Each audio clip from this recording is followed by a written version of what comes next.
Welcome to Home Education Matters, the weekly podcast supporting you on your home education journey.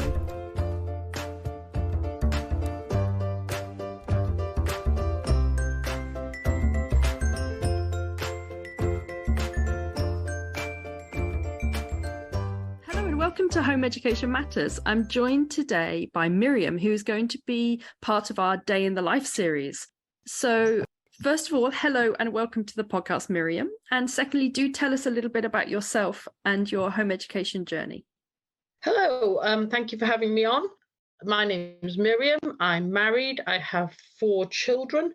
My eldest is age 17. I have a 16-year-old daughter, a 14-year-old son, and a 12-year-old son. I have home educated them all the way from the start.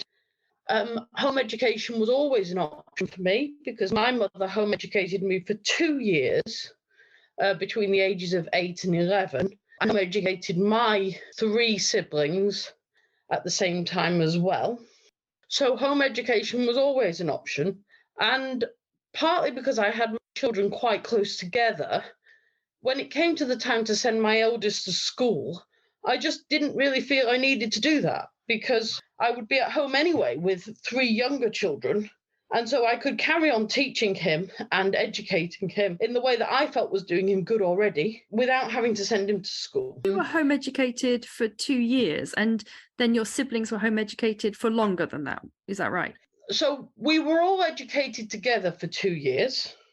My eldest and my second eldest sibling, so I'm twin and I have a brother who's 1 year older than me, and another brother who's 3 years older than me. They were educated for an extra 2 years, and then my brother who's 1 year older for 1 year, because then they went into school at the same time as I went into school at the age of 5. And then we went back into home education when I was 8, and then for 2 school years until I was 11. And so you went back into school for the secondary years, did you? Yes, that's and right. And how was that after your little foray into home education? How was it going back into mainstream school? Can you remember? Well, it's a very long time ago now, and home education was not as accepted then as it is now. It was not as common. I felt I was a bit weird, actually. I felt fitting in with other people at secondary school was quite difficult. And also, when I was being home educated, I was quite embarrassed to go out on the street because I thought people might challenge me for not being in school at the right time.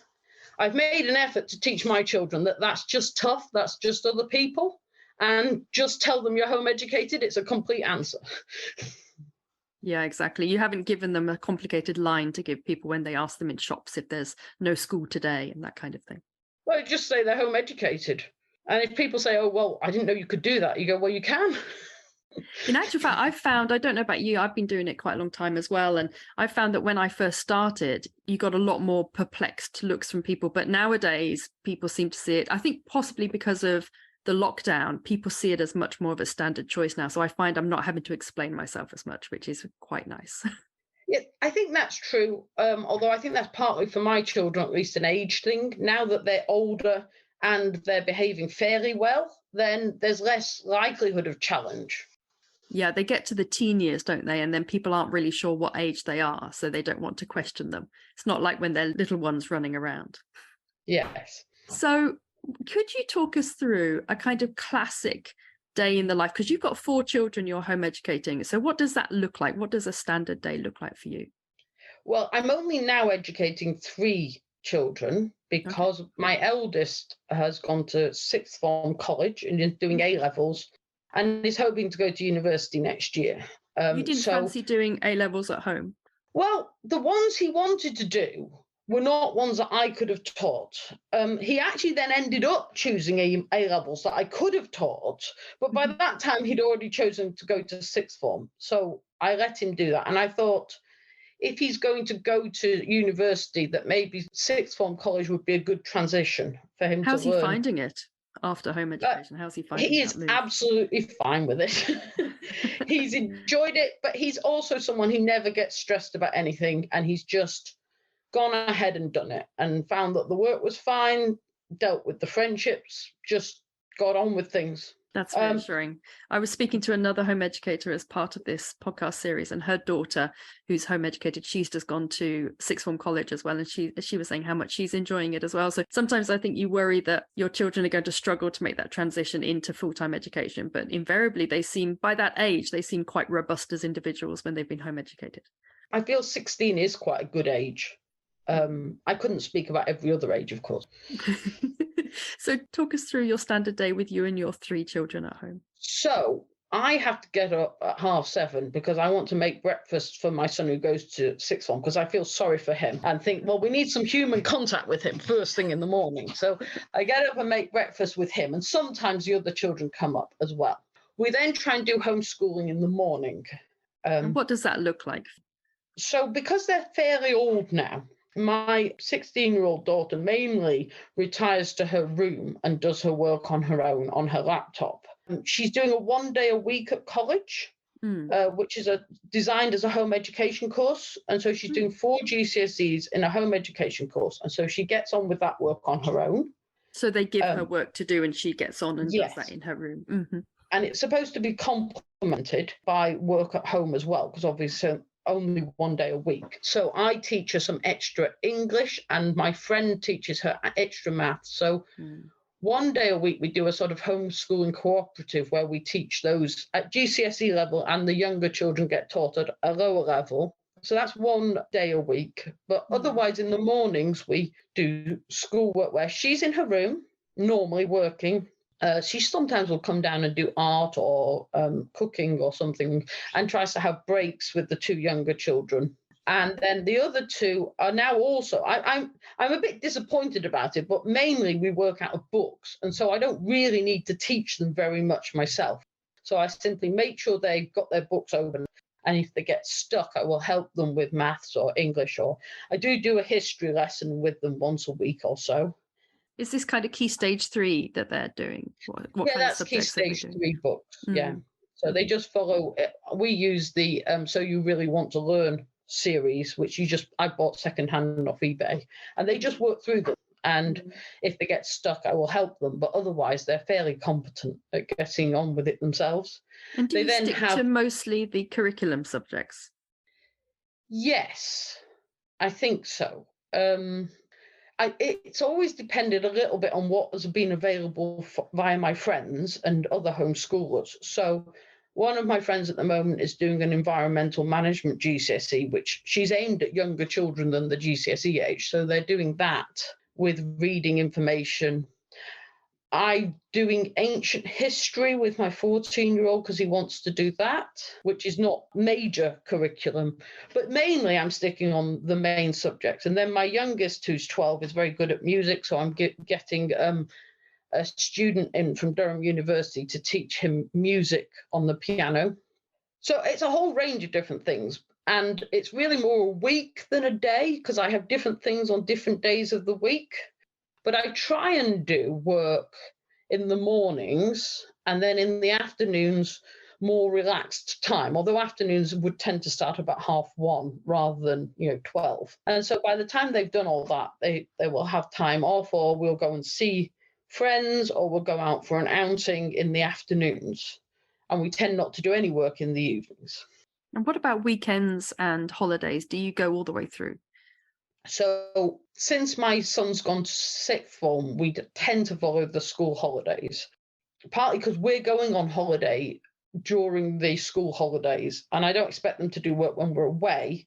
In the past, I've done work with them during the school holidays because we've had holidays during school time because it was cheaper.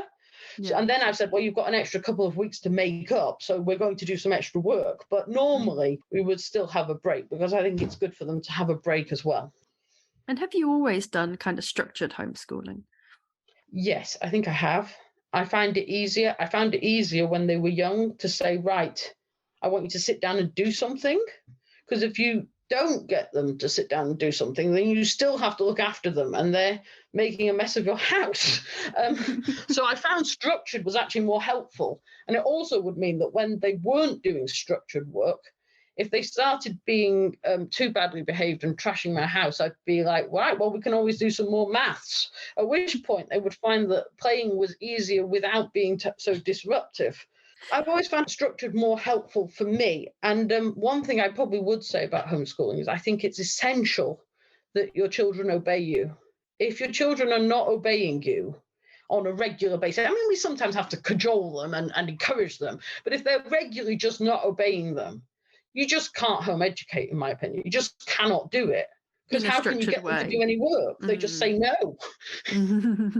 It's interesting, isn't it? All the different approaches to home education, because I think that's one thing that this series has taught me, although I think it's impossible to be a home educator and not realize there's a million different approaches to it. But it's really interesting, all the variant approaches that there are, that all these home educators all approaching things in a slightly different way. And I also am quite structured in my approach and always have been for a similar reason to what you said, in as much as I found it gave me a bit more time to myself, and it also enabled me to not have quite so much chaos in the house. And I have to admit, I have also been guilty of the threat of, well, if you don't want to play nicely, we can always fit in another geography lesson. It's amazing how quickly they want to play nicely then.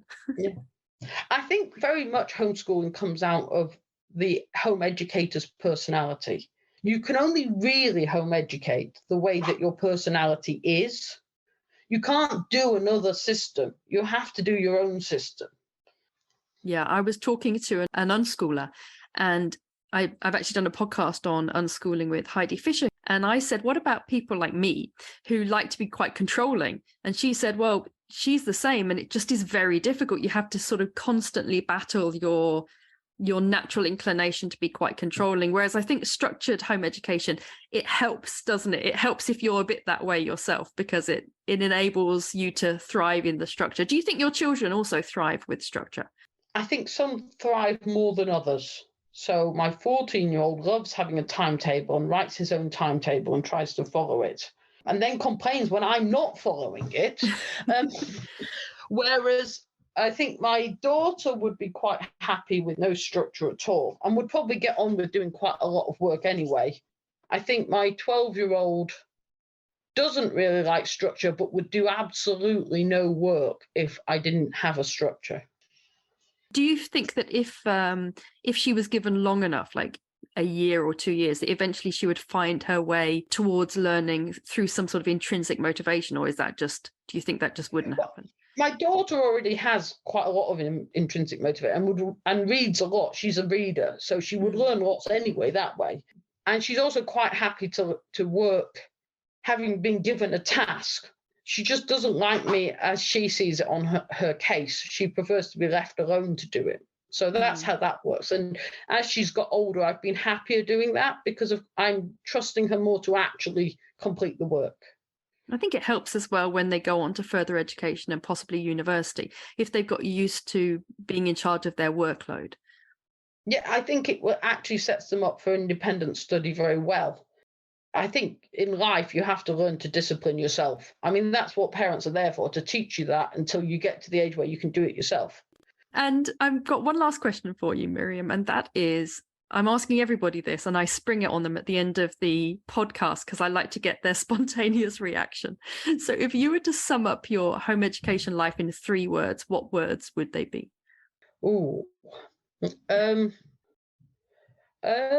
Hard work but fun. I like or that. Hard work but worthwhile. I think that counts as 5, but I'll let you off. Yeah. Because some of those are conjunctions. Never was my strong point. It's fine. Hard work, but worthwhile. I think that's good. That's super. Thank you so much, Miriam. It's been really, really interesting talking to you today. And it's so lovely to speak to somebody with a different approach to home education, and one that other people may think, well, I could never do it in such a structured way. And then other people, I'm sure, will be listening to this and really resonating with what you said. So thank you so much for joining me today. It's been really helpful. Thank you. Thank you for having me. Thank you so much for joining us for today's Home Education Matters podcast. See you at the next one. Have a lovely day.